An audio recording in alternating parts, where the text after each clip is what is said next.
हिंदी भाषेतून मराठी भाषेत रूपांतरित करण्यात आलेला आहे.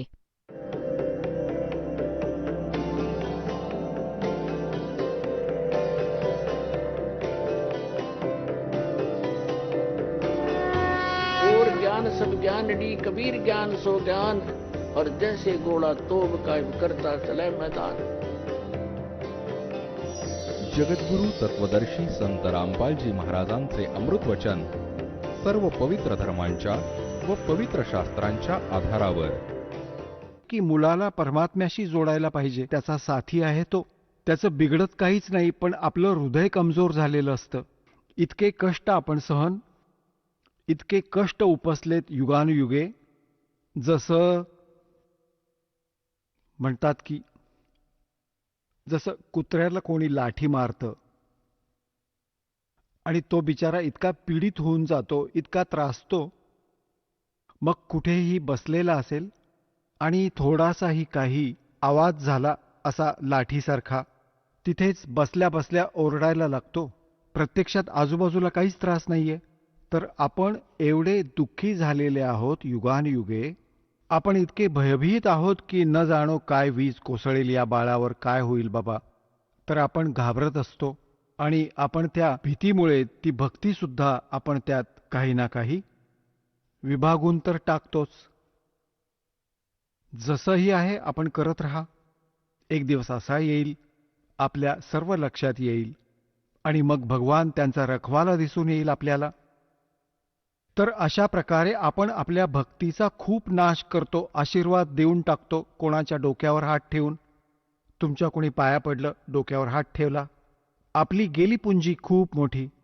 कारण की ज्याच्याजवळ काही असेल तोच तर देऊ शकेल.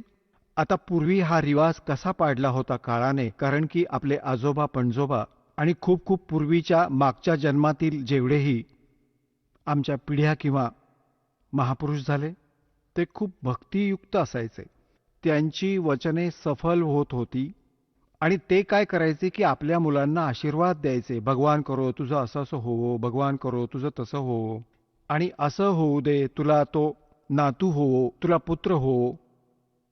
तर असे ते आपल्या पुंजीला नष्ट करत असत. आपल्या टायरमधून, आपल्या चाकातून, आपल्या ट्यूबमधून दुसऱ्याच्या चाकात हवा भरायचे. आता ना ती त्यांची ट्यूब कामाची राहिली, ना स्वतःची खराब करून टाकली, दोघेही जागीच थांबले. त्याचा विधी आहे की त्याच्यात हवा भरण्यासाठी वेगळी व्यवस्था आहे, ती तिथूनच हवा भरली जावी. तर समजणाऱ्याला इशाराच खूप असतो. आता पुण्यात्म्यांनो, गरीबदास साहेबजींना वरती हे सर्व दाखवलं दात्याने. तिथे काय झालं की गरीबदास साहेबजी यांचे जे मित्र होते, त्यांना काही वेळाने, तासा 2 तासांनी आठवलं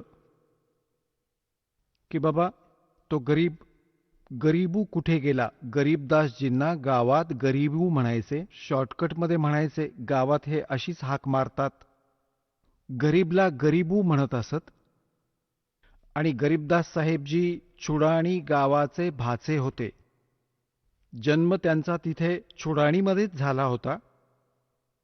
त्यांच्या आजोबांना कुणी पुत्र नव्हता, म्हणजे गरीबदासजींचे मामा नव्हते. ज्या कारणाने आदरणीय गरीबदास साहेबजींच्या पूज्य पिताश्रींना तिथे घर जावई ठेवले होते. तर अशा प्रकारे थोडी पार्श्वभूमी आपल्याला सांगणं आवश्यक आहे. तर तिथेच त्यांचा जन्म झाला होता. तर गुराख्यांनी पाहिलं की अरे, त्या मुलीचा मुलगा कुठे आहे, तो आपल्या गायींजवळ का उभा नाहीये. बऱ्याच 2-3 तासांनी त्यांच्या लक्षात आलं. मालकांची कृपा होती. त्यातला एक आला आणि म्हणाला, बाबाजी निघून गेले असतील. त्यांनी येऊन पाहिलं, गरीबदासजींचे शरीर असे बसले आहे. लांबून आवाज दिला, गरीबू उठ रे बाबा, तुझा टाइम, तुझी पाळी आली, गायी सांभाळायची पाळी आली तुझी, उभा राहा. आता जवळ येऊन म्हणाले, भगतजी उभे राहा, समाधी लावून बसले आहात. जवळ येऊन त्याला पकडून हलवू लागले, म्हणाले, उभा राहा बाबा. आता तो पडला असा, तो तर त्याच्यात नव्हताच आत्मा. आता एकदम ती मुले अचंबित झाली. ते मोठे मोठे गुराखी, गवळी ते आले, आरडाओरडा केला, अरे मेला मेला. जादू टोण्याचं दूध प्यायले. बाबाजींनी जंतरमंतर केलं. आणि आता तर मुलीचा मुलगा मेला. एकुलता एक मुलगा. तिला दुसरा मुलगा नव्हता. आता पुण्यात्म्यांनो, धावपळ झाली. 2-3 गुराखी पळत आले गावात. 1.5 किलोमीटर अंतरावर शेतापासून गाव होतं चुडाणी. तर तिथे समजताच साऱ्या गावामध्ये हाहाकार माजला. छोटंसं गाव होतं, 30-40 घरं होती. आणि आई वडील हे दुःख सहन नाही करू शकले, ते बेशुद्ध झाले. 12 वर्ष तिथं राहिल्यानंतर संतान प्राप्ती झाली होती आणि तोही मृत्यूला प्राप्त झाला हे ऐकून ते एकदम बेशुद्ध पडले. आता पळाले सगळे अनवाणी पायांनी. जिथं शेतात सांगितलं होतं तिथं असं झालं. सगळी कहाणी सांगितली गेली. आता तिथं जाऊन पाहिलं, मुलगा खरोखरच मरण पावला आहे. त्यांना उचललं, गावामध्ये आणलं. मग आपल्या त्या कुळातील लोक एकत्र जमले. त्यांना उचलून स्मशानभूमीत चितेवर ठेवलं. अंतिम संस्कार करण्याची तयारी केली. अग्नी लावणारच होते तेवढ्यात परमात्म्याने त्या आत्म्याला बॉडीमध्ये पाठवलं, शरीरात परत सोडलं.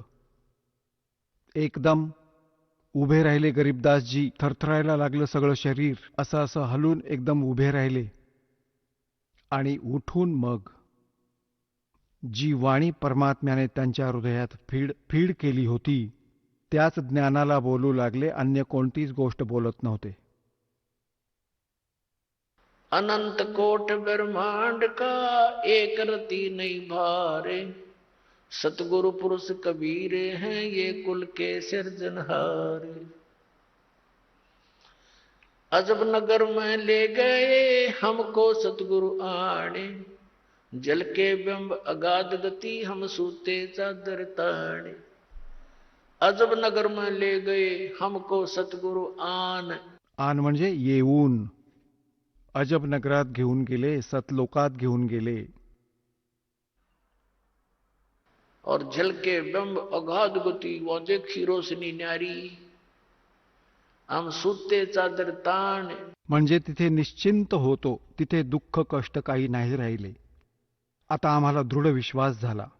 आता ही वाणी बोलू लागले. धर्मराय दरबार में देई कबीर तलाक, मेरे भूले चूके हंस को तू पकड़िए मत कजाक। बोले पुरुष कबीर से धर्मराज कर जोड़े, तुमरे हंस न चंपूंगा मन 2 लाख करोड़े।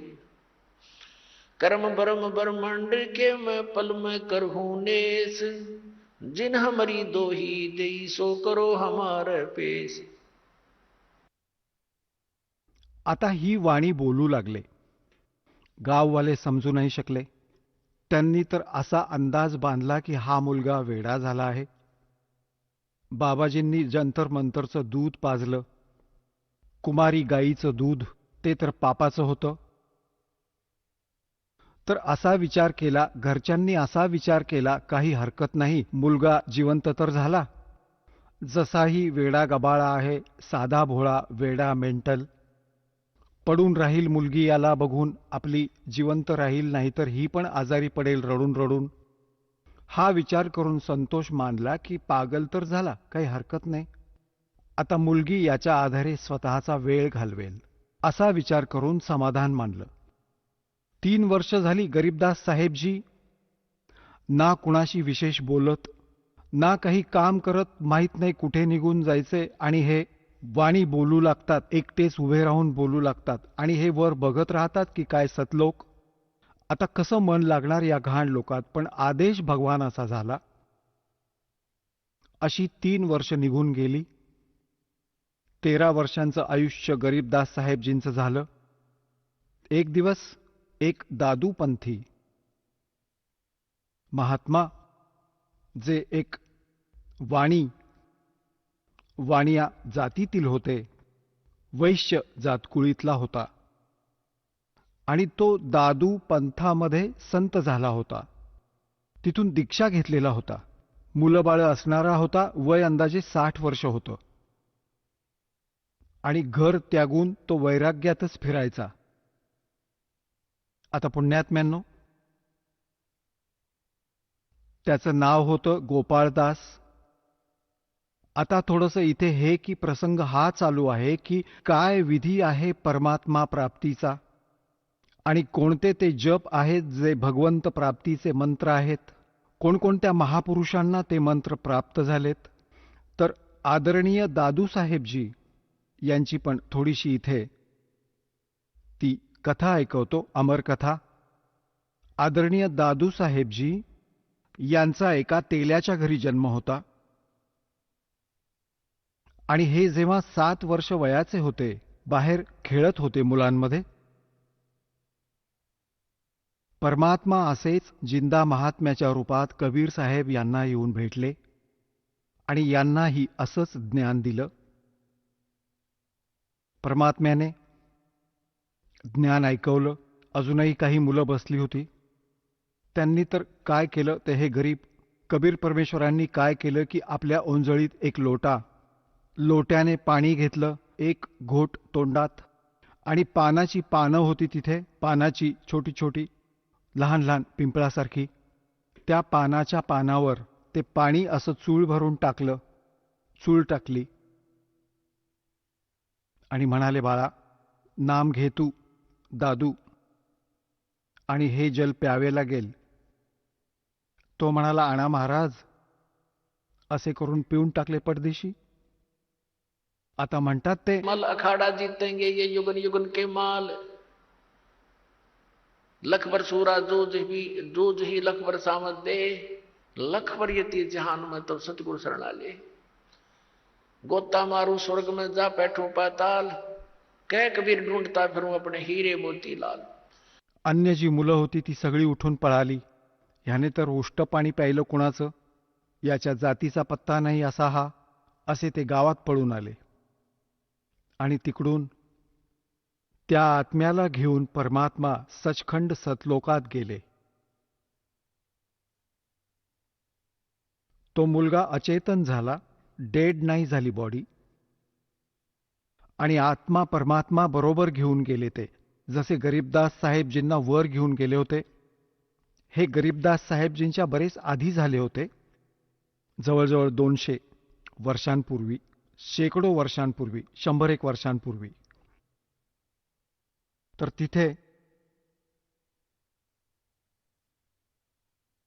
तिकडे गावात समजलं की मुलगा उशिरापर्यंत नाही आला, तर ज्या मुलांबरोबर तो खेळत होता त्यांना बरोबर घेऊन गेले की कुठे आहे तो, कुठे सोडून आला त्याला, जिथे खेळत होता तो बाबाजींजवळ. याने त्यांचं उष्ट पाणी प्यायलं. तर तिथे जाऊन पाहिलं तर दादूसाहेबजी मृत होते. मेले नव्हते, अचेत पडले होते. आता हाहाकार माजला, रडू लागले. वैद्य डॉक्टरांना दाखवलं, झाडफूक झाली. 3 दिवस आणि 3 रात्री गेल्या, असे अचेतन राहिले. तिकडे परमात्मा त्या प्रिय आत्म्याला स्वतःचा साक्षीदार बनवण्यासाठी वर सतलोकात घेऊन गेले. आणि तशाच प्रकारे जसा गरीबदासजींना परिचय करून दिला होता तसा करून दिला. परमात्मा तेजोमय शरीरयुक्त सतलोकात त्या सिंहासनावर विराजमान होते. खालून तसेच साधू संत म्हणजे जिंदा महात्म्याच्या रूपात गेले होते वर. तशाच प्रकारे चौरी ढाळू लागले. मग ते तेजोमय शरीर परमात्मा उभे राहिले, आणि खालून वर गेलेले महात्मा परमात्मा जे जिंदाच्या रूपात होते ते बसले, आणि तशाच क्रिया झाल्या सर्व. आणि चौरी ते तेजोमय शरीर असलेले भगवान ढाळू लागले. दादूजींना ही शंका आली की भगवान तर हा दिसत होता जो तेजोमय शरीरवाला आहे, आणि हा बाबाजी बसला सिंहासनावर. समजलं नाही हा काय चमत्कार आहे. एवढ्यात ते तेजोमय शरीर त्या कबीर त्या परमात्म्याच्या शरीरात सामावले, जिंदाच्या शरीरात. तेव्हा परमात्मा म्हणाले की बाळा दादू जा खाली तू. माझं नाव कबीर आहे. मी काशीमध्ये विणकर बनून राहिलो होतो असं गरीबदासजींना सांगितलं होतं परमात्म्याने, की मी बेटा तिथेही राहिलो 120 वर्ष. हेच ज्ञान मी तिथेही दिले. आणि गरीबदासजींना तर एवढंही म्हणालो होतो की हे काळाचे दूत जे कबीर पंथात आले आहेत त्यांनी नाश केला आहे त्या ज्ञानाचा, आता यांना परत कर. दादूसाहेबजी तर गरीबदासजींच्या आधी झाले होते. त्यांना विशेष ज्ञान नाही दिलं, परंतु स्वतःचा परिचय नक्कीच दिला, कारण त्यांना माहीत होतं की यांना हे ज्ञान दिलं तर यामध्ये घुसलेले लोकही हे बिघडवून टाकतील. तर म्हणण्याचा अर्थ असा आहे की दादूसाहेबजींना सर्व परिचय देऊन परत सोडलं. तिसऱ्या दिवशी जेव्हा मुलगा शुद्धीवर आला तेव्हा आनंदाचे वारे वाहिले आणि दादूसाहेबजी त्या कबीर परमेश्वराच्या महिम्याचे गुणगान गाऊ लागले. तर काय सांगतात, तर दादूसाहेबांनी परमात्मा कबीर परमेश्वरांचा महिमा कसा ऐकवला याचा कलमतोड ऐकवतो आपल्याला. परमात्म्याने दादूसाहेबांनी सांगितलं आहे, जो जो शरण कबीरे के तिरगे अंत अपारे. दादू गुण के कहूं कहत न लागे कहत न पावे पारे. जो जो शरण कबीरे के वो तिरगे अंत अपारे. दादू गुण की कहूं कहत न आवे पार. कबीर करता आप है दूजा नहीं कोई. दादू पूर्ण जगत को भक्ति दृढ़ावत सोए.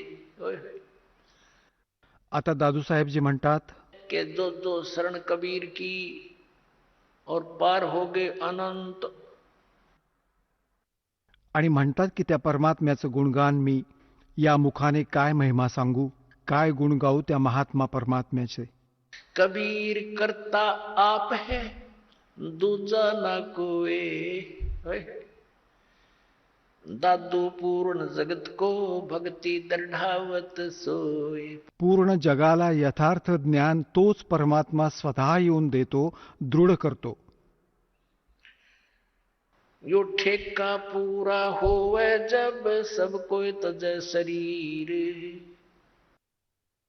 ठेका म्हणजे जे कॉन्ट्रॅक्ट, ॲग्रीमेंट जे आपल्या शरीराचे झालेले आहे, एवढा वेळ आपला निर्धारित आहे.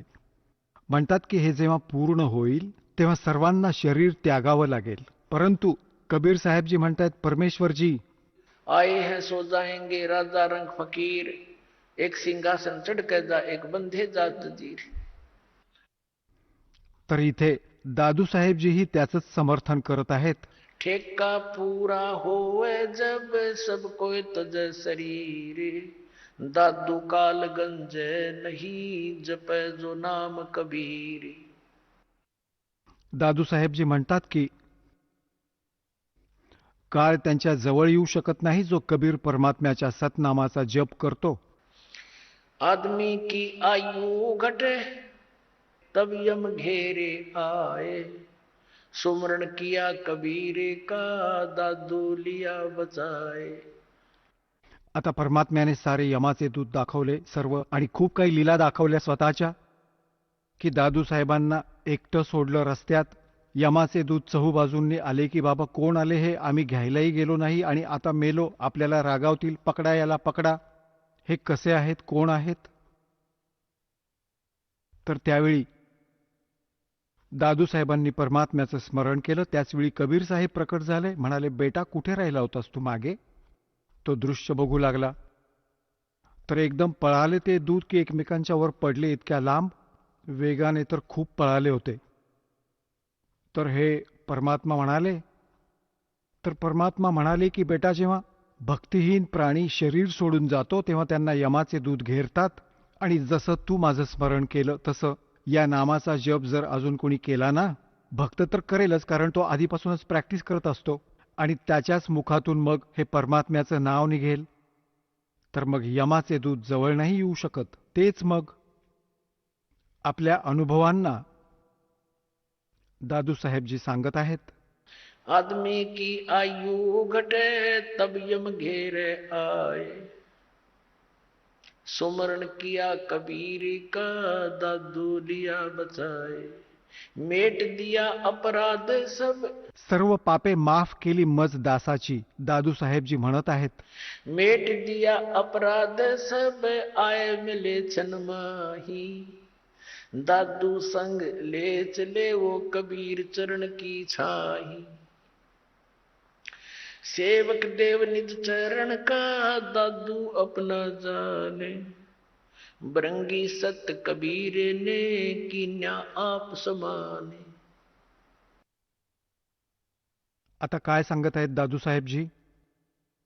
की माझे सगळे अवगुण माफ केले भगवानाने आणि एका सेकंदाच्या आत माझ्याजवळ उपलब्ध झाले आणि आपल्या सोबत घेऊन निघाले मालक मला. आणि म्हणतात की हे दाता मला आपल्या चरणांचा, आपल्या चरणधुळीचा दास समजा. सेवक देव निज चरणाचा, म्हणजे हे देव, हे भगवान, हा सेवक आपल्या चरणांचा नोकर आहे, धूळ आहे, नित्य सेवक आहे. आणि याला आपला जाण हे दाता.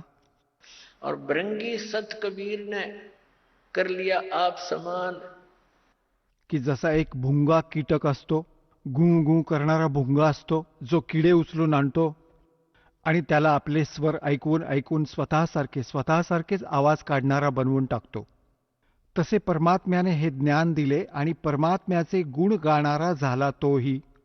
तर पुण्यात्म्यांनो, हीच स्थिती आपली आणि दासाची झाली आहे. जेव्हापासून हे ज्ञान ग्रहण झालं, हे ज्ञान लक्षात आलं, तेव्हापासून आपणही भुंगा झालोय. न जाणे सर्वांना सांगतो, कोणाकोणाला सांगू, आणि भुंग्यापेक्षा, यापेक्षा अजूनही भुंगा झालो. आपणही सर्व भगवंताची मुले ज्ञानाशी परिचित झालात, तुम्हीही हे बोलू लागलात. दादू अंतर्गत सदा छन छन सुमरण ध्याने, वारो नाम कबीर पर पल पल मेरे प्राण, सुन सुन साख कबीर की यू काल नवावे माथे, धन धन हो तीनों लोक में दादू जोड़े हाथे. सुन सुन साख कबीर की, कबीर साहेबांचा महिमा, साख म्हणजे महिमा. त्यांच्यासारखा तुझा महिमा तर नाही, म्हणजे तुझे गुण तर नाही आहेत, तर साख. आणि दुसरे हे साखी, म्हणजे साखीच्या माध्यमातून त्यांचे गुणगान जे ऐकले जाते. काळ सुद्धा म्हणतात कोमेजून जातो, खाली मान घालतो, की तो तर समर्थ शक्ती आहे.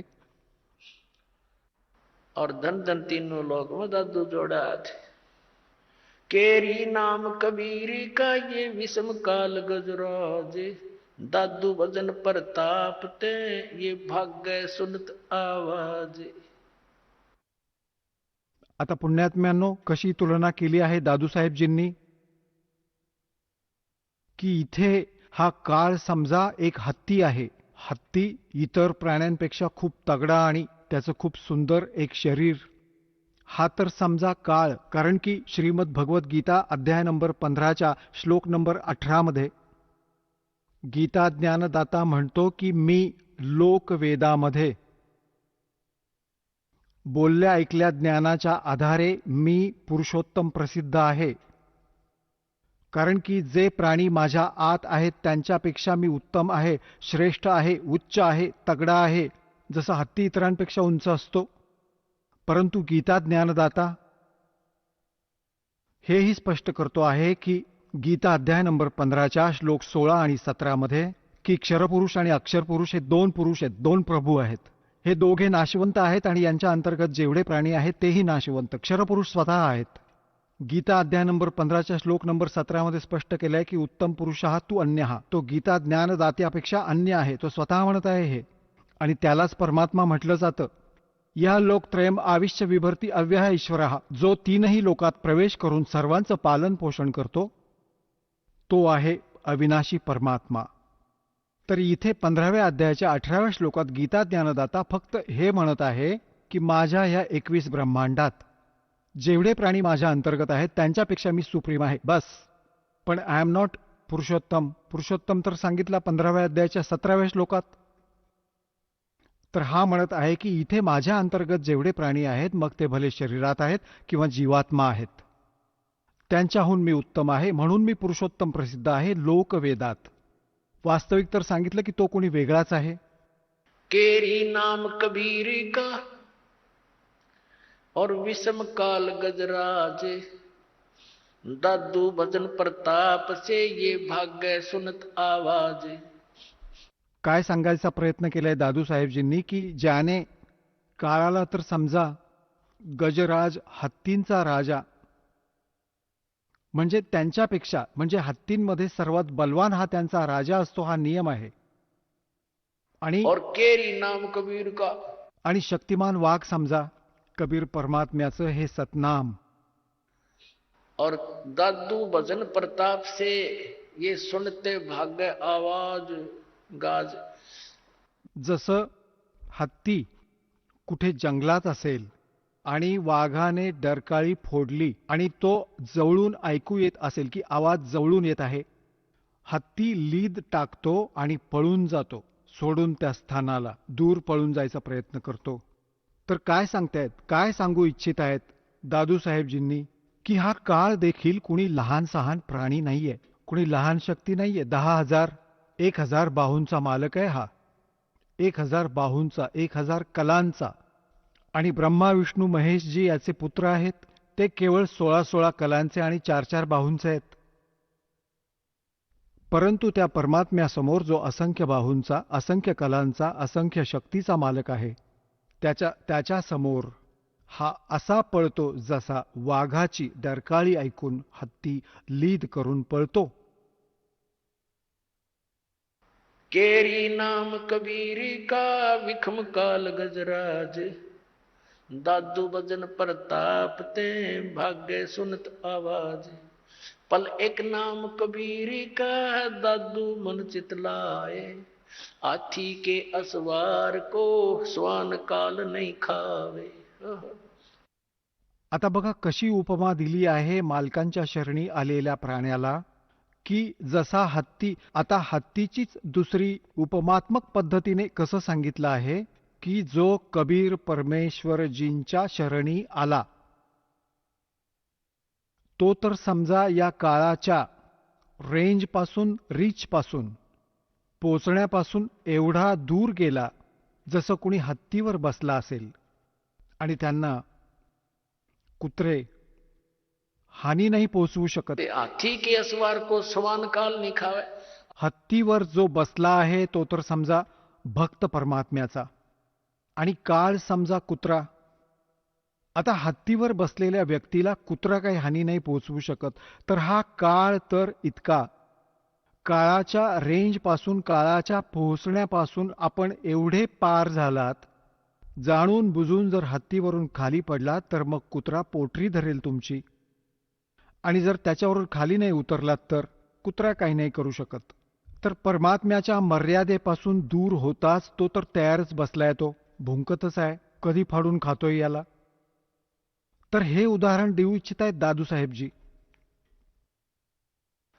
पल एक नाम कबीर का दादू मन चितलाए, हस्ती के असवार को ये स्वान काल नहीं खावे. सुमरत नाम कबीर की ये कटे काल की पीरे, दादू दिन दिन ऊंचा हो फिर परमानंद सुख सीरे. स्मरत नाम कबीराचं, जे परमात्म्याने अगदी योग्य पद्धतीनं सांगितलं आहे, त्याचा जप केल्याने या काळाचा त्रास कमी होईल. हा काळ जो तुम्हाला दुःख देत आहे ते कर्मांनी, पाप कर्मांनी, ते मग नष्ट होऊन जाईल, आणि हेच परमात्मा करतात. कर्म ब्रह्मांड के में पल में कर होनेस, म्हणजे क्रॉस मारू त्या सगळ्यावर. अर्जिन हमरी दो ही दिसो करो हमारे पेश. तुम्ही अकाउंटमध्ये नका घेऊ. दादू नाम कबीर की जो कोई लेवे ओटे, तिनको कभू लागे नहीं ये काल वज्र की चोटे.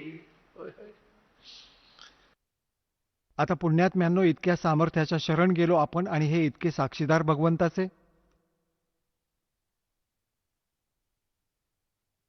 की दादूसाहेब म्हणत आहेत की कबीर साहेबांच्या खऱ्या नामाची विधिव्रत जो शपथ घेईल त्याच्या शरणामध्ये येईल उनको कबूल आगे नहीं, ये काल वज्र की चोट है। हा काळ जसे तुम्ही पाहता दुर्घटनेमध्ये जोपर्यंत तुमचं नाम ठीक आहे कनेक्शन जोडलेलं आहे तोपर्यंत आपल्याला शरण आहे प्रोटेक्शन आहे परमात्म्याचं कवच आहे आपल्यावर काळाचा कुठला अटॅक नाही लागणार कोणत्याही कर्माचा दंड परिणाम नाही करणार जसं तुम्ही बघता की दुर्घटनेमध्ये कुटुंबाच्या कुटुंब उद्ध्वस्त होतात हे कधीच नाही होऊ शकत या मालकाच्या शरणी येणाऱ्यावर परंतु राहावं लागेल मर्यादेमध्ये आता पहा कशी तुलना करतात परमात्म्याची दादू नाम कबीर की जय कोई लेवे ओठे, तिनको कबूल आगे नहीं, ये काल वज्र की चोट है।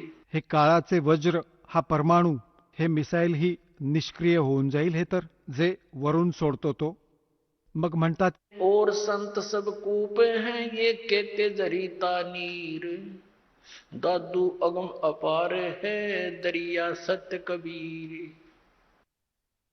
दादूसाहेब कशी उत्तम तुलना करतात बाकी सर्व संत विहीर आहेत जसे लहान सहान कोणी संत आहेत ज्या देवतांना तुम्ही पूजता हे तर असं समजा की कोणा विहिरीचं पाणी आहे कुठल्या झऱ्याचं पाणी कोणी लहान सहान झरा काही क्षेत्रात काम करत आहे और दादू अगम अपार है ये दरिया सत कबीर। समुद्र परमात्मा तर समुद्र आहे समजा आणि समुद्रातही उत्तम पाण्याचा समुद्र जो कधी ज्याचं पाणी संपतच नाही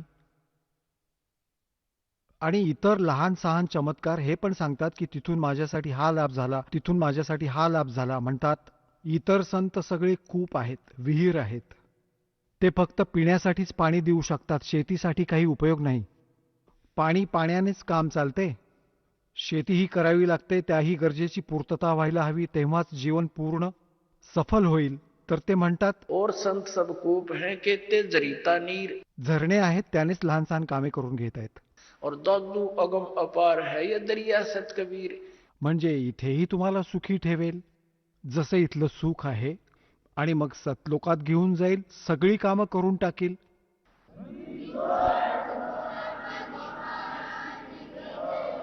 अब ही तेरी सब मिटाइए जन्म मरण की पीरे, श्वास उश्वास सोमर ले दादू नाम कबीर।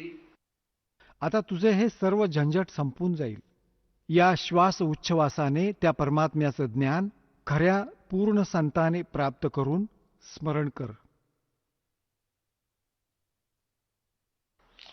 दादू नाम कबीर का ये सुन के कप काले, नाम भरोसे नर चले तो हो नवा का भाले। दादूसाहेब म्हणतात की दादू नाम कबीर का अरे सुनते का पे काल। हा 21 ब्रह्मांडांचा स्वामी क्षरपुरुष हा सगळा कापायला लागतो मालकांचं नाव घेताच ह्याची छाती धडधडायला लागते आणि म्हणतात की नाम भरोसे नर चले, नामाचा आधार घेऊन चला संसार आपल्या जीवनरूपी प्रवासात तो हो नवा का बाल। त्याचं काही नाही बिघडू शकत खऱ्या श्रद्धेने चालत राहा जिन को निज नाम दिया सोए सतगुरु हमारे, दादू दूसरा कोई नहीं कबीर सिरजनहारे।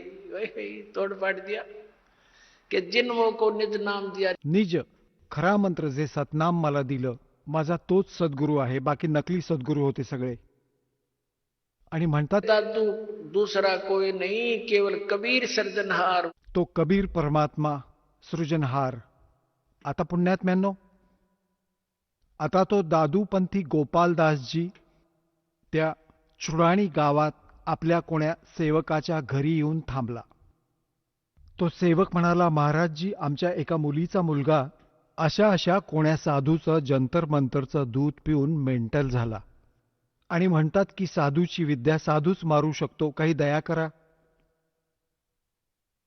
गोपालदासजी म्हणाले की बोलवा त्या बालकाला बघतो आता तो सेवक जो माणूस होता तो गेला त्या गरीबदास साहेबजींच्या आजोबांच्याकडे की बाबा असं असं माझ्याकडे एक संत येतात, मुलीच्या मुलाला त्याला दाखवून घेऊ, तो म्हणतो की मी नीट करेन याला.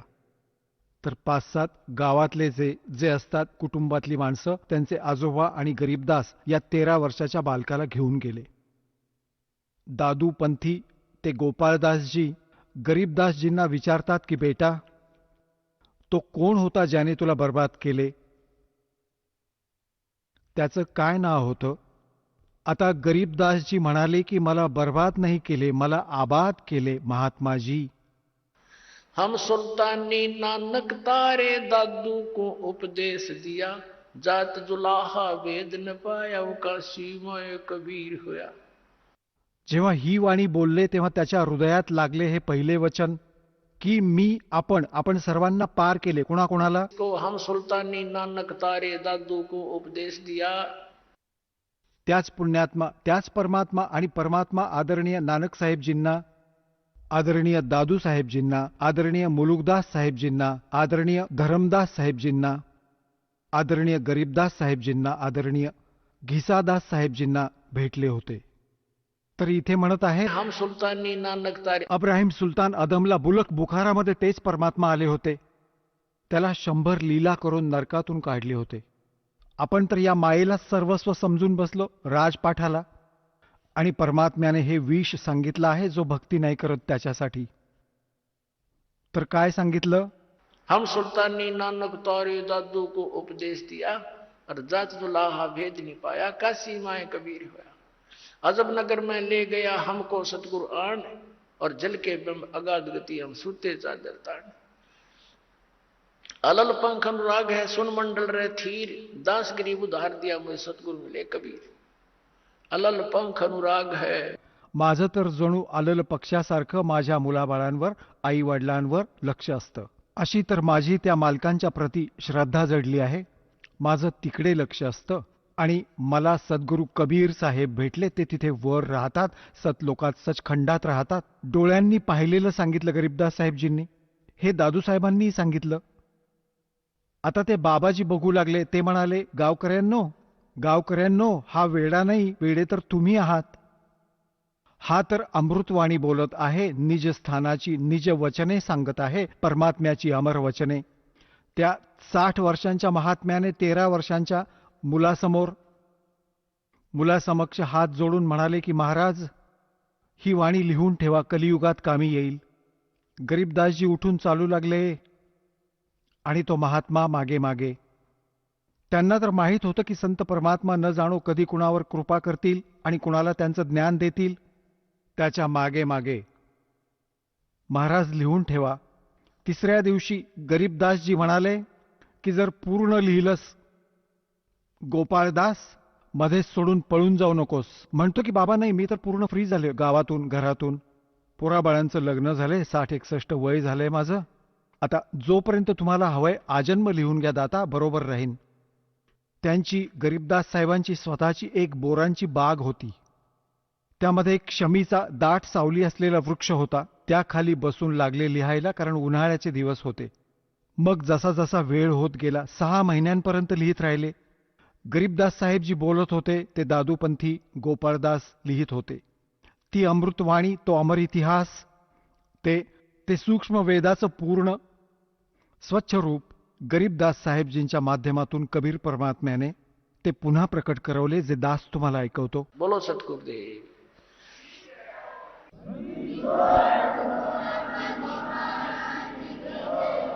चला आता आपण त्या श्रद्धाळूंचे अनुभव जाणून घेऊयात, ज्यांनी जगद्गुरू तत्वदर्शी संत रामपालजी महाराजांकडून दीक्षा प्राप्त केलेली आहे, तसेच त्यांच्याद्वारा सांगितलेल्या भक्ती मार्गावर चालत आहेत. नमस्कार. नमस्कार सर. आपलं नाव? गुलाबराव सदाशिव पाटील. आपण कुठून आलात? अंबनेर, जळगाव जिल्हा, महाराष्ट्र. आपला व्यवसाय काय आहे? बिल्डर रिटायर आहे सर. संत रामपालजी महाराजांची गुरुदीक्षा आपण कधी घेतली? 13 मध्ये घेतली सर, नोव्हेंबर. संत रामपालजी महाराजांची गुरुदीक्षा घेण्याअगोदर आपण व आपला परिवार कोणती भक्ती साधना करत होतात? परिवार सरी देवी देवतांची पूजा करत होते. ब्रह्मा, विष्णू, महेश, दुर्गा, सरी उपास आई तर पुढे 7 वार उपवास करायची. पण मी त्यांना सांगायचे, म्हटलं हे तुम्ही करतायत हे बकवास आहे, ही काही बरोबर नाही आहे. पण मी पुरा नास्तिक होतो सर. नास्तिक असं होतं की मी काहीच मानायचो नाही. मी सांगायचो की हे जे मंदिर आहे, हे मंदिरमध्ये दगड आहेत, इथं जेवण काही फायदा नाही. आता माझ्या बरोबर जर समजा माझा मित्र असेल, तो सांगतो चल मंदिरमध्ये माथा टेकून, त्याला सांगायचो मी तूच टेक भाऊ, मला काही टेकायचे नाही आहे, कारण की तिथं दगड आहे, तो काही देणार नाही. नाही म्हणे तो, म्हटलं तू ट्राय करून घे, तू असं कर मंदिरमध्ये जाऊन, तिथं माथा काय शिर तापट म्हणता तू, आणि तुला काय मिळेल ते मला सांग. ते म्हणे नाही बाबा मी कशाला शिरतो. म्हणतो मग ठीक आहे तू करून ये, पण मला काही करायचे नाही. मी लहानपणापासून मांस मच्छी भरपूर खायचो सर. आणि नंतर आर्मीत गेल्यानंतर आर्मीत रोजचं मांस मच्छी मटण चालायचं. रिटायर झाल्यानंतर घरी आल्यावर रोजचे मांस मच्छी. जिवंत प्राणी आणायचो मी, असा कुठलाच प्राणी नाही की मी तो खाल्ला नाही. तर घरीच कापायचो, घरीच खायचो. घरवालेही बोलायचे की तुम्ही एवढं का खाता बाबा. म्हटलं मी आता कुठलीच नशा करत नाही, फक्त हे खायच्या बाबतीमध्ये मला काही बोलू नका, पण मी हे खाण्याचे मी काही सोडणार नाही, बरंच तोपर्यंत हे सोडणार नाही. मी कुठलाच वार, कुठलाच उपास काहीच बघायचो नाही, रोजचे मटण.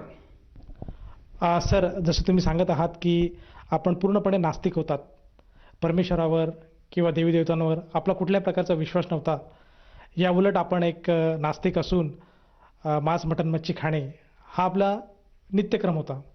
तर मला असं विचारायचं आहे, अशा परिस्थितीत सुद्धा संत रामपालजी महाराजांकडनं आपण नामदीक्षा कशी घेतली आणि त्यांच्या मार्गात आपण कसे काय वळालेत? सर, मला एका भक्ताकडून ज्ञानगंगा पुस्तक मिळालं. ते मी म्हटलं ज्ञानगंगा काही ज्ञान असेल बघू, आणि मला आवड होती पुस्तक वाचण्याची. म्हटलं हे बी वाचून बघू, आणि लगेच बसून गेलो मी. तर चला पुस्तक वाचू म्हटलं. तर मी भूमिका बघितली, आणि त्यावेळेस तर माझं एकदम डोकं चक्रावलं की खरंच असं असेल का बा. आणि परत मी पुस्तक वाचायला सुरुवात केली. वाचत तर मला एकदम अचंब पडलं की असं होऊ शकतं का. ब्रह्मा विष्णू महेश हे यांचे आईवडील आहेत, आणि यांचे मरण, हे मरतायत, जिवंत होत आहेत, हे होऊ शकत नाही. असं कसं काय होऊ शकतं.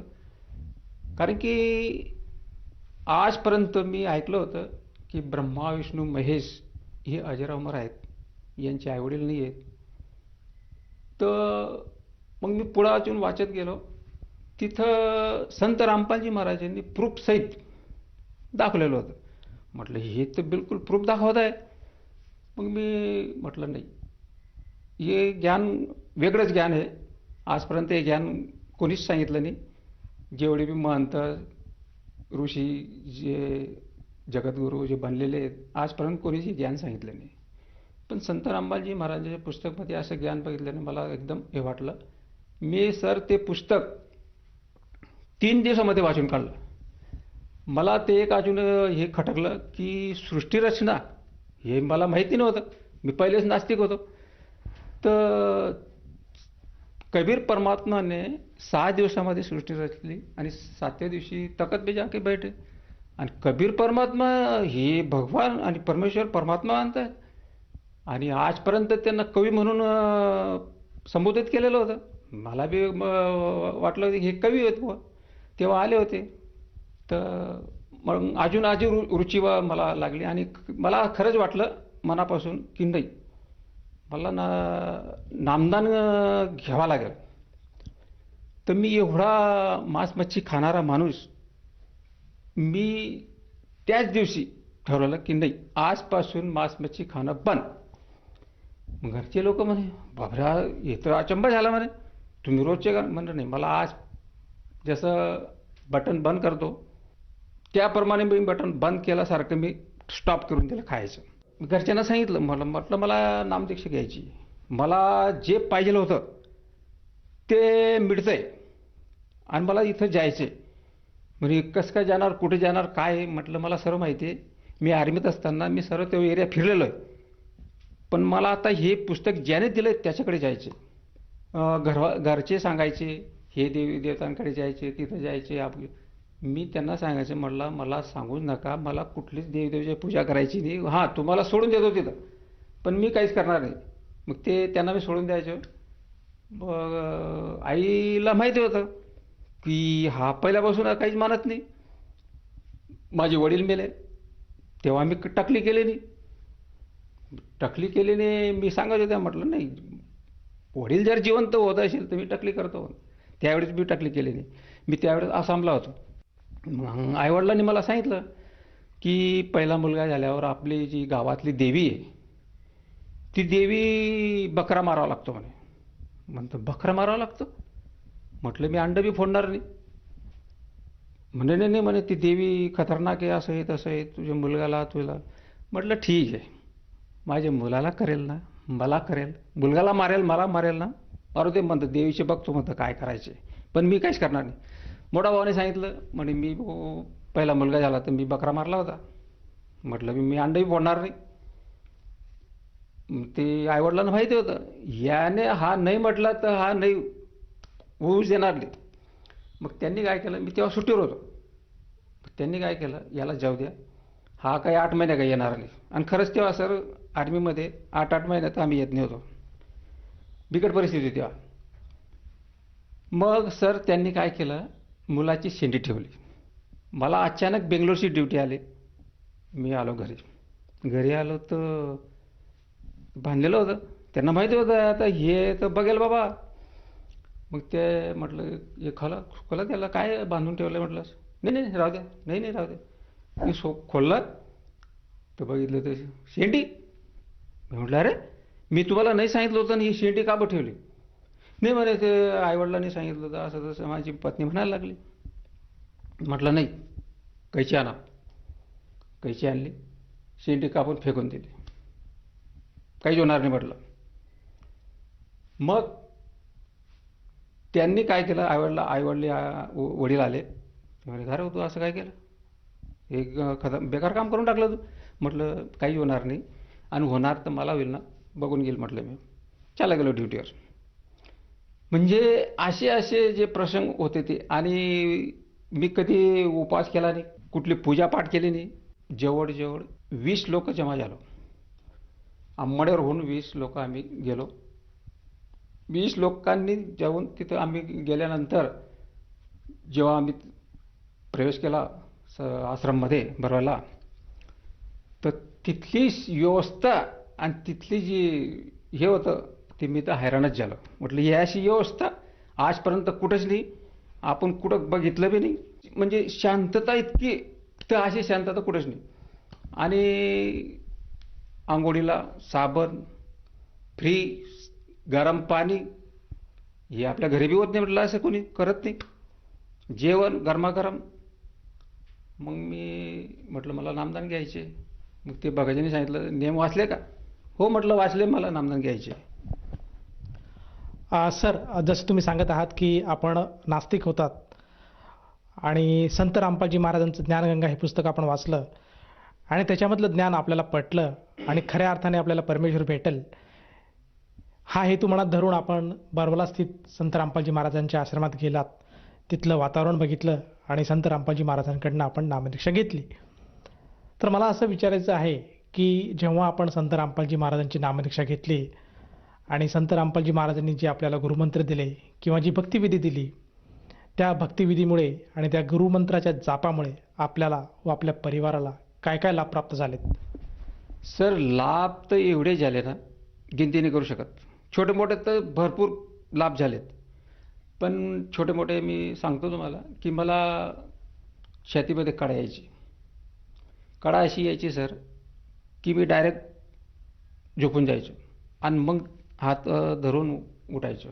अशी मला जवळजवळ हप्त्यामध्ये 1 वेळ तर यायचेच ते. पण मी म्हणायचं काय असेल काही, चेकअप बी केलं नाही. मग जसं मी नामदान घेतलं त्याच दिवसात, ज्या दिवशी नामदान घेतलं त्याच दिवसापासून तर आजपर्यंत ती कळा मग गायबच झाली, छुमंतरच झाली डायरेक्ट. आणि मी जे हे करत होतो, मांस मच्छी वगैरे सर्व हे मी डायरेक्ट सोडून दिलं. आता मला त्याचे वास सहन होत नाही, एवढं मला कंट्रोल झालं. मरस तोपर्यंत मी सांगितलं होतं की मी हे सोडणार नाही, पण सुटलं ते. संत रामपालजी महाराजांच्या ज्ञानमुळे मी एवढा नास्तिक माणूस कसा आलो हे मी पण सांगू शकत नाही एवढं जास्त. तर सर त्याच्यानंतर पत्नीने बी नामदान घेतलं. पत्नीला मायग्रेनची बिमारी होती, ती 10 किलोमीटर बी जायची तरी तिच्या डोकं बांधायची ती, आणि उलटीशिवाय तिला आराम नाही भेटायचा. मग मी सांगायचो की मग म्हटलं हे तू फिरू नको जास्त वेळाशी. ते म्हणलं नाही मला तर जावंच लागेल असं सांगायची ती. पण ते गेलं म्हणजे ते आहेच. पण पत्नीची बी जी बिमारी होती सर, ती नामदान घेतल्यापासून आजपर्यंत ती मायग्रेन काय आहे भानगड ती गायबच झालं तिचे बी. तिसरं सर की मुलगी होती माझी, 8वी-9वी पासूनच तिला मिरगीसारखी अशी बिमारी यायची. डायरेक्ट टांगाटोली करून घेऊन यायची ते घरी मास्तर लोक, आणि काही नाही 10 मिनिटामध्ये ते चाललं जायचं. परेशान म्हटलं असं का होतंय. मी जळगावला गेलो, डॉक्टरना दाखवलं. डॉक्टर सांगितलं नील रिपोर्ट काहीच नाही. मग हे होतं कसं. परत धुळ्याला गेलो, धुळ्याला दाखवलं. धुळ्यामध्ये बी डॉक्टरने तेच सांगितलं नील आहे, काहीच नाही. मग त्या डॉक्टरना सांगायचं की मग सर हे होतं कसं, काय का होत आहे. ते म्हणजे ते टेन्शन घेत असेल, 10वीला असताना मग टेन्शन घेत असेल म्हणे. हो म्हटलं हे तर शक्य नाही, मार्क चांगले आहेत तिला पडतात. पण मी ठीक आहे आलो मग घरी. मग एक आयुर्वेदिकवाला भेटला. ते म्हणे तुम्ही असं करा, दवा घ्या, इट होऊन जाईल म्हणे ठीक. मग त्याने जवळजवळ आयुर्वेदिक दवा 5 महिन्यात दिली. 5 महिन्यात दिली. त्याने सांगितलं पायी चालायचे नाही, वाकायचे नाही, बरेचसे त्याने आयटम सांगितले, हे खायचे नाही ते खायचे नाही. 5 महिने होऊन गेले सर, तरी ते बिमारी तशीच. मग हे का नाही सांगितलं हिच्यामध्ये काहीतरी भूत प्रेत असेल. म्हटलं हा हे बी चेक करून घेऊ. मग आम्ही परत एका ठिकाणी गेलो, तर त्याने सांगितलं म्हणे हो आहे. म्हटलं हो काढ मग आहे तर. मग त्याने केलं ते शिवमंत्र काय असेल ते, आणि पैसे घेतले त्याने. त्यावेळेस 1000 रुपये घेतले आमच्याकडून. पूजापाठ सर्व केली, पण काही फरक नाही. परत तसंच. मग तिला 12वीला मार्क चांगले पडले. इंजिनिअरिंगच्या बॉम्बेला नंबर लागला, KG सोंबियाला. नामदान घेतल्यानंतर घरात परमात्माची वाण्या चालायला लागून गेली. सकाळची आरती, दुपारची, संध्याकाळची. मग ती यायची सुट्टीवर, मग ऐकायची. तर त्या वाण्या ऐकल्यावर तिला एवढा फरक झाला की जी ती बिमारी होती ती डायरेक्ट शिवमंत्र. पण हल्ली आता तिला प्रेग्नेंट होती, 2 महिन्याचं प्रेग्नेंट होती. डॉक्टरने डायरेक्ट कॅन्सर सांगून दिला, प्रेशर कॅन्सर. त्यांनी चेक केला कॅन्सर आहे. त्यांची तर जमीन खिसकून गेली दोघांची. ते म्हणे आम्ही एवढं चांगलं करतो, असं करतो तसं करतो, आमच्या मागे असं का बाबा. मग त्यांच्या पहिला फोन मला आला मुलगीचा. पप्पा म्हणे असं असं आहे, डॉक्टरने असं असं सांगितलं. म्हटलं बेटा तू एक काम कर, कोणाचेच ऐकायचे नाही, नामदान घेऊन टाक. हे मोठे डॉक्टर आहेत म्हटलं, हे सर्व ठीक करतील. कारण की त्यांना असं डॉक्टरने सांगितलं की तुम्हाला आता 12 केमो करावं लागतील, डिलिव्हरी 8 महिन्यातच करावं लागेल, हिचे केस एक बी राहणार नाही. म्हणजे बरेचसे त्याने डॉक्टरने सांगून दिलं. ते म्हटलं रडून काही फायदा नाही, नामदान घ्या. 2 जणांना नामदान घेऊन टाका. नामदान घेतल्यानंतर त्यांच्या पहिला केमो दिला त्यांनी. केमो सर आज केमोची हालत इतकी बेकार आहे, जर केमो घेतला तर शरीरमध्ये एवढी आग चालते. पण मुलगीला कुठलीच तकलीफ नाही, कुठलीच आग नाही, एकदम शांतता. तर प्रत्येक हप्त्याला म्हणजे 6-7 दिवसामध्ये ते केमो द्यायचे होते त्यांना. मग दुसरा दिला, तिसरा दिला. मग मी पोचलो तिथं. म्हटलं तिसरा केमो, डॉक्टर काय सांगतात? डॉक्टर सांगता की तुम्हाला केमो सर्व द्यावे लागतील. म्हटलं दे का. तुम्ही आता मालिकच्या शरणामध्ये आहेत. हे जे काही करणार आहे, हे जे काही आता होईल, हे सर्व परमात्मा करतील आणि करतायत. तुम्ही काही काळजी घेऊ नका. नाही म्हणे आम्हाला ते डॉक्टरचे करावंच लागेल. म्हटलं ठीक आहे. मग बाईला सांगितलं, म्हटलं काही हरकत नाही, यांना करू द्या, तुम्हाला जे काही करा ते करा, पण आता जे काही होईल ते परमात्मा करतायत. मग त्यांनी केमो देत राहिले. ते आता जवळजवळ त्यांच्या 10 केमो झाले. 12 केमो सांगितलं होते, 10 झाले. 10 केमोमध्ये ते बाळबी चेक करतात. प्रत्येक 2 आठवड्याला केमो दिला म्हणजे 1 आठवड्यानंतर ते चेक करतात. बाळ एकदम टनाटन, काही प्रॉब्लेम नाही. केस जाणार होते, केस एक बी गळाला नाही. बाळ सुरक्षित. आणि डॉक्टरने हे सांगितलं होतं की 8व्या महिन्यामध्ये बाळ काढावं लागेल. पण 8वा महिना बी आता खतम आहे, 9वा महिना चालू झाला. मी मुलीला सांगितलं, म्हटलं देख, तू जे पाहिजे ना तुला ते सर्व मिळेल, फक्त तू विश्वास ठेव. सर, जसं तुम्ही सांगत आहात की संत रामपालजी महाराजांची नामदीक्षा घेतल्यानंतर आपल्याला व आपल्या परिवाराला बरेचसे लाभ झालेत आणि बऱ्याचशा अनुभूतीसुद्धा आल्यात.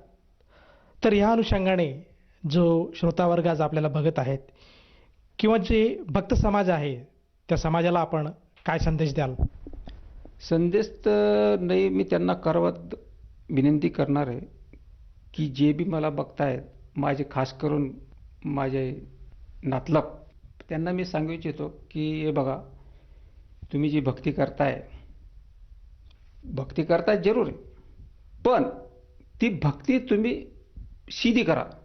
जी उलटी करताय तिला थोडं सीधी करून घ्या. एवढे जे की संत रामपालजी महाराजांचे टी व्हीमध्ये, त्यांचे काही चॅनलमध्ये त्यांचे प्रवचन येतोय, प्रवचन बघा आणि ज्ञान समजा. माझी करबद्ध विनंती आहे की हे ज्ञान समजून जेवढं लवकर होईल तेवढं नामदान घ्या. तुम्ही तुमचे कल्याण करा, मोक्ष मार्ग तुम्हाला भेटेल. सर, जसं तुम्ही सांगत आहात की संत रामपालजी महाराजांची नामदीक्षा घेतल्यामुळे आपल्याला मोक्षाचा मार्ग खुला होतो. तर या अनुषंगाने जर एखाद्या साधकाला किंवा भक्ताला संत रामपालजी महाराजांची नामदीक्षा घ्यावयाची असेल तर ती व्यक्ती नामदीक्षा किंवा गुरुमंत्र कसा घेऊ शकेल? संत रामपालजी महाराजांची फार मेहर आहे. प्रत्येक स्टेटमध्ये, जिल्ह्यामध्ये नामदान स्थळ खोललेले आहेत. जे प्रोग्राम चालतात टी व्हीवरती, तिथे नंबर असतात. ते नंबर तुम्ही कॉन्टॅक्ट करा. तुम्हाला जवळचे जे बी सेंटर असेल तिथला नंबर दिला जाईल. तिथं जाऊन तुम्ही नामदान घ्या आणि कल्याण करा. सर, जसं तुम्ही सांगत आहात की संत रामपालजी महाराजांचे आज गावोगावी, तालुक्यामध्ये, जिल्ह्यामध्ये नामदान केंद्र उभारले आहेत. तर त्या नामदान केंद्रावर जाऊन भगत समाज किंवा पुण्यात्मा एखादी नामदीक्षा घेऊ शकते. तर मला असं विचारायचं आहे, त्या दीक्षेसाठी त्या साधकाला किंवा त्या व्यक्तीला किती पैसे मोजावे लागतात? सर, पैसे तर 1 रुपया लागणार नाही. सर्व फ्रीमध्ये नामदान तुम्हाला निःशुल्क भेटेल. 1 रुपया खर्च करावा लागणार नाही. धन्यवाद. सच आहे.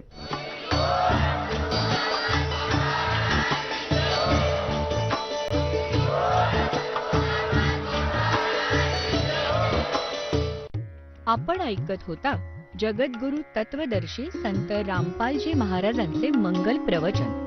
निःशुल्क नामदीक्षा प्राप्त करण्यासाठी आणि अधिक माहितीसाठी संपर्क करा 7030303951, 7030303952. आमची वेबसाईट आहे www.